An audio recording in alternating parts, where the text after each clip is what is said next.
Yes, people, how is it going on this fine Tuesday evening? Welcome back to Lily White Lane. Hope that you're all doing good. Hope that you're all keeping safe and well.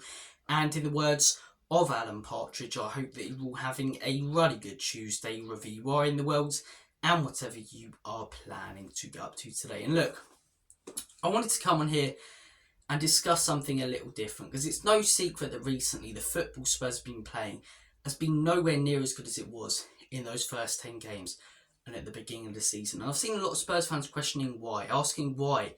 Why haven't Spurs been able to play the beautiful brand of football the way they did earlier in the season under Ange Postecoglou?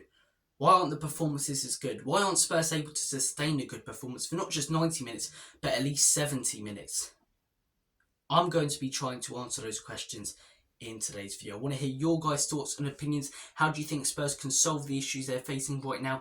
And why do you guys think it's not working as well as it once did and did earlier in the season? And look, I've got a few reasons as to why I think not necessarily dropped off in picking up points, but the performances haven't been as good and the brand of football hasn't been as sharp or worked as well as it did earlier in the season. And the first reason, a lot of people call this an excuse. I don't think you can with the amount of injuries we've had. It's injuries.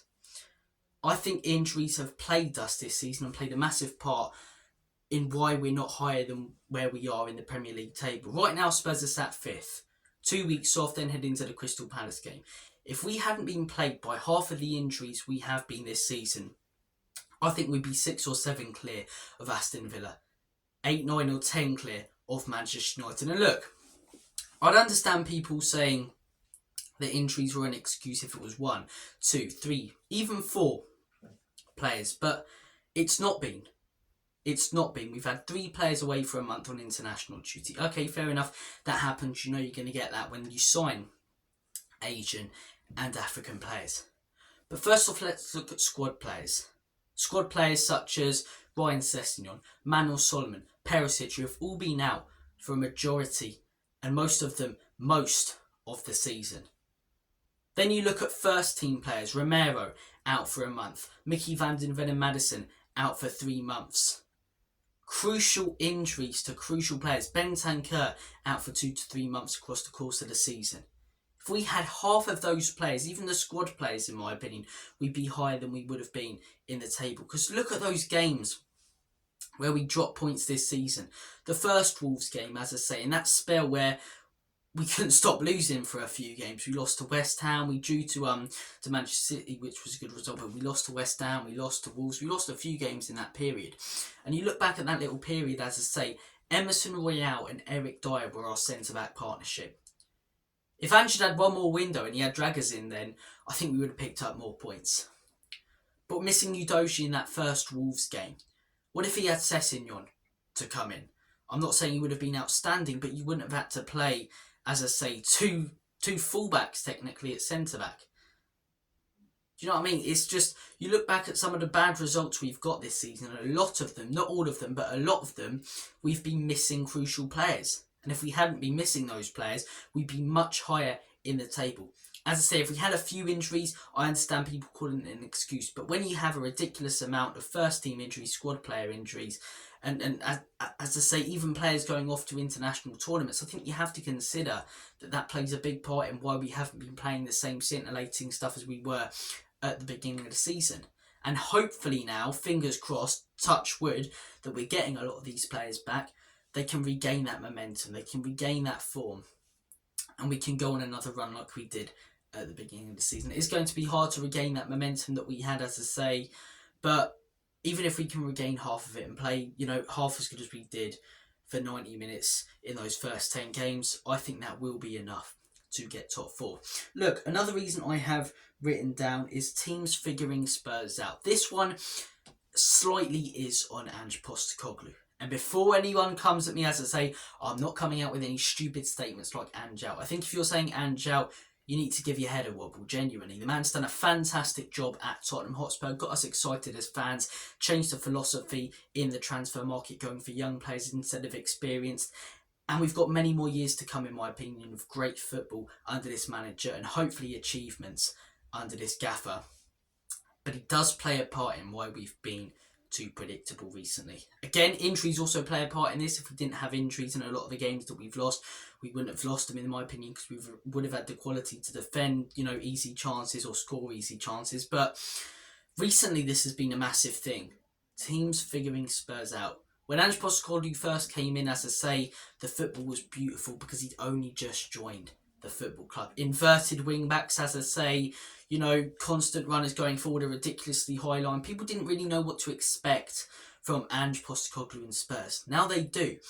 And teams are figuring out how to beat us. Our kryptonite right now, if I'm an opposition manager playing Spurs, I'm going, okay, sit back, as I say, play very narrow, man mark their striker Richarlison with your main centre-back, your biggest and most physical centre-back. From corners and set pieces, attack their goalkeeper because he doesn't like them and catch them out on the break when they play this ridiculously high line with pacey wingers.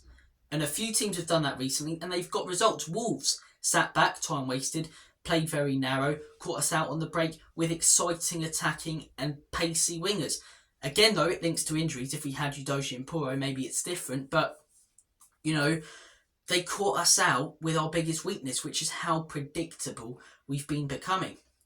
And I love the football I've seen under Ange Postecoglou, but I think at times he needs to make tweaks to the way that we play. As I say, I'm not saying Ange out, but I also think it's fair to criticise him when, in my opinion, he could be doing things better. And I think he needs to tweak his system slightly. I love a man who sticks to their principles, but at times, in my opinion, in a game, you need to change them.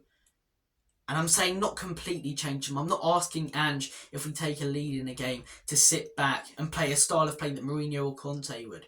I'm just saying game management at times is a factor. And in certain games, as I say, we need to tweak our system to suit the opposition. Because otherwise, every team is going to start figuring out the way that we play and doing the same thing as Wolves. And we're not going to be picking up barely any points. As I say, play with the inverted wing backs, play with a high line, but maybe have Romero drop a little bit deeper. Maybe, the wing backs occasionally make overlapping runs. Add a little bit more width to our game at times, depending on the opposition. Especially if we're taking, as I say, Crystal Palace. Oliver Glasner likes to play with a back three. We'll be taking them on in a couple of weeks. Play with more width. Maybe change around the team a bit. Put on Brennan Johnson because he's pacey. Get pacey wingers. Play with width. Cross the ball more. Change your system slightly and approach games differently based on the opposition. That would be one of my only real criticisms of Ange. Finished 8th last season, horrendous side, club was a mess, sacking managers, fans divided. He's got the fans together. He's got us playing a beautiful brand of football. He's already given us some great memories and great games this season. Just needs to change his tactics and tweak them a little bit, in my opinion, depending on the opposition. But look, those are two reasons. The final one that I do have is lack of depth. And this is a big one for me. All of these three link together, right? All of these three link together. The injuries are related to teams figuring us out because we're missing players. And without that lack of quality, it's easier to do so. And the lack of depth also links to both of those because when we've got injuries, we don't have good players to replace them.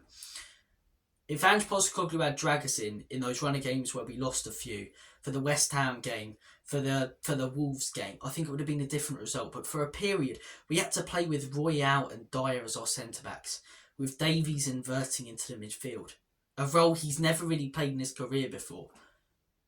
It's not going to work. It's not going to work. But this is one, as I say, look, I'm one of Daniel Levy and Enoch's biggest critics.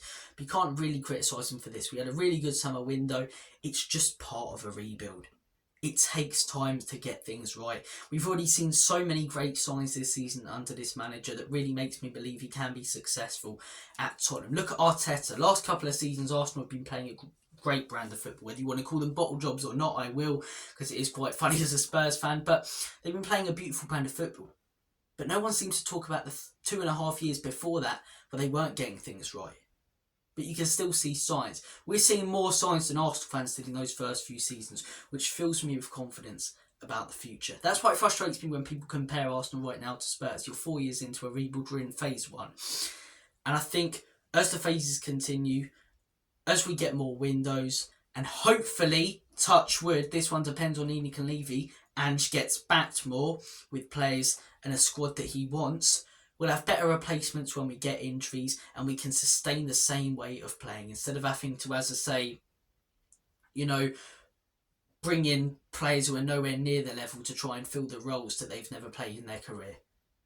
Those are my thoughts and opinions on why Spurs haven't been playing the same style of football and why things haven't been working out as much as they did this season. But you're going to have rocky patches. It's a rebuild. It's going to take time. It's not going to work like Thanos clicking his fingers and bang, Spurs are top of the league winning titles and trophies. Look at what happened. Pep Guardiola, Klopp finished 8th in his first season. Pep finished 4th compared to what both of those managers have been doing over the last few years. It takes time. It takes time to change a club around.